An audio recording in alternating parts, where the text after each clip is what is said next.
कसबा सांगावमध्ये संपूर्ण महाराष्ट्र राज्याचा जो केलेला संपूर्ण विकास आहे देवेंद्र फडणवीस साहेबांच्या यांच्यामुळं आणि मुख्य आमचे देशाचे पंतप्रधान मोदी साहेबांच्यामुळं जो रुरल डेव्हलपमेंट जी झालेली आहे देशात 70 वर्षात झालेली नाही ती आता झालेली आहे. मग साधारणतः आता रस्ते विकास असतील मोठे समृद्धीसारखे असतील किंवा आता जो भक्तिमार्गाचा जो आहे तो आमचं गोव्यापर्यंतचा किंवा जे एरोड्रम झाले सगळे आज जे आमचं कोल्हापूरचं 70 वर्षापूर्वीचे जे काय विमानतळ होतं हजारो म्हणजे कितीतरी नारळ फुटले गेले आजपर्यंत पण आज ते 300 मीटरचं 3000 मीटरचे आज रनवे तयार झालं आहे.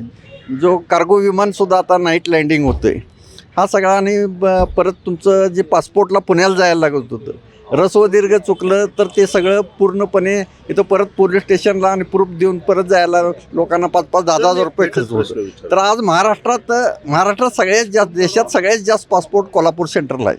जी डेव्हलपमेंट गुणवत्तापूर्ण व्हायला पाहिजे होती आणि जे सामान्य माणसापर्यंत जायला पाहिजे होते ते गेलं नाही 70 वर्षात.